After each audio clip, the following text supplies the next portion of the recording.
Assalamualaikum warahmatullahi wabarakatuh. Sebelumnya perkenalkan, nama saya Adib Syaiful Ahya dengan NIM 235211091. Nah, pada kali ini saya akan sedikit menjelaskan tentang epistemologi.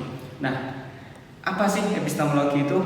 Yang pertama, secara spesifik epistemologi berhubungan dengan karakter, sumber, batasan, dan validitas pengetahuan. Secara istilah, epistemologi berasal dari kata Yunani episteme yang berarti pengetahuan dan logos yang artinya perkataan, pikiran, atau ilmu. Kata episteme dalam bahasa Yunani berasal dari kata kerja epistamai, artinya mendudukan, menempatkan, atau meletakkan. Kalau kemarin kita belajar tentang ontologi kan tentang sebuah keberadaan ada atau tidaknya, maka epistemologi ini membahas tentang bagaimana sesuatu itu ada. Bisa disimpulkan bahwa kalau ontologi itu buat apa, kalau epistemologi itu how, bagaimana. Dalam objek garapan epistemologi ini ada dua, objek material. Yang pertama objek material, sarwa yang ada, yang secara garis besar meliputi hakikat Tuhan, hakikat alam, dan hakikat manusia. Ini tentang Tuhan, alam, dan manusia. Nah, yang kedua ada objek formal, usaha mencari ketentangan secara radikal sedalam-dalamnya sampai ke akarnya tentang objek material, filsafat, atau sarwa yang ada. Nah, yang selanjutnya ini dalam metode pengetahuan ilmiah ini ada 5 metode. Yang pertama metode induktif, merupakan metode empiris ilmiah dalam memahami fenomena alam dan kemanusiaan. Nah, yang kedua metode deduktif, metode yang menyimpulkan bahwa data-data empiris diolah lebih lanjut dalam suatu sistem pernyataan yang runtut. Yang ketiga metode positivisme, metode ini berpangkal pada apa yang telah diketahui, yang faktual dan yang positif.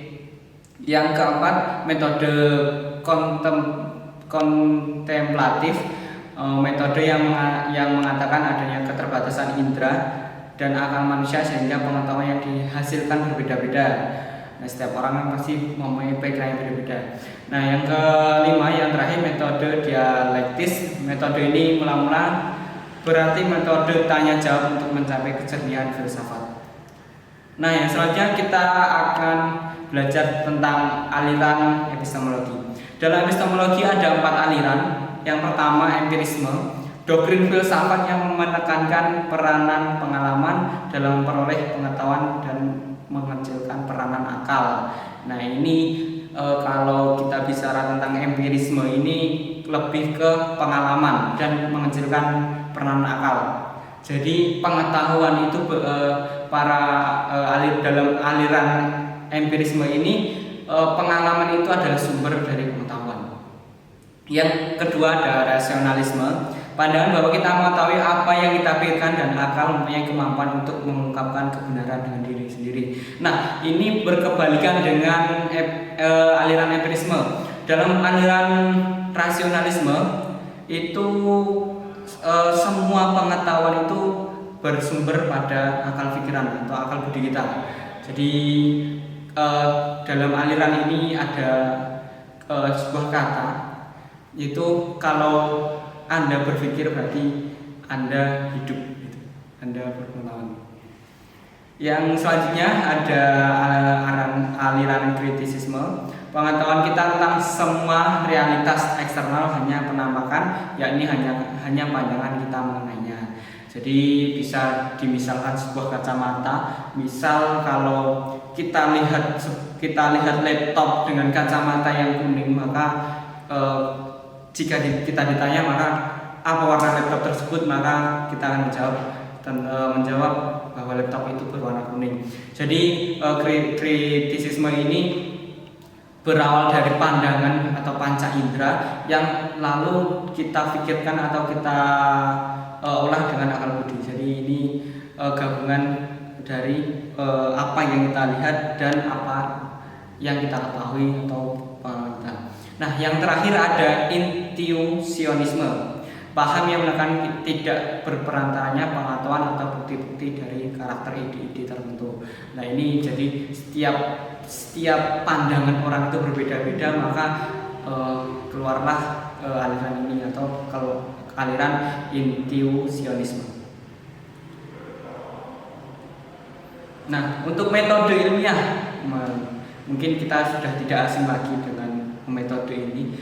Metode ilmiah yang pertama ada keinsafan tentang adanya problema, 2 data yang relevan dan tersedia dikumpulkan, 3 data diterbitkan, 4 hipotesis dibentuk atau diformulasikan, yang kelima dedukasi dapat ditarik dari hipotesis, dan keenam verifikasi adalah tambahan.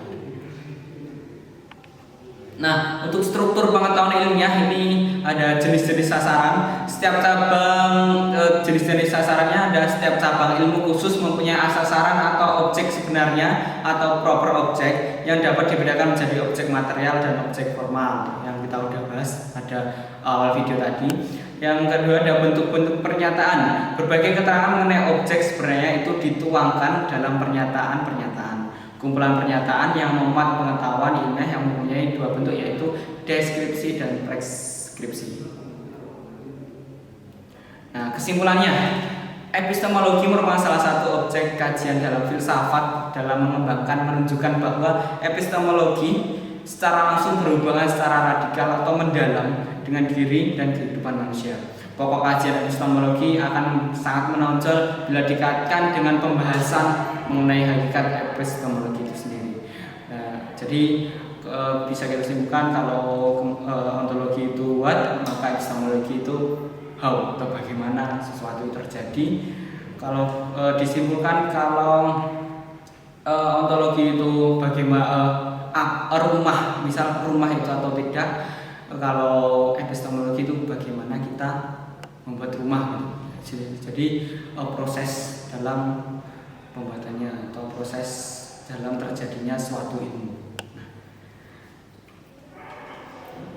Jadi itu saja sedikit penjelasan saya dari epistemologi.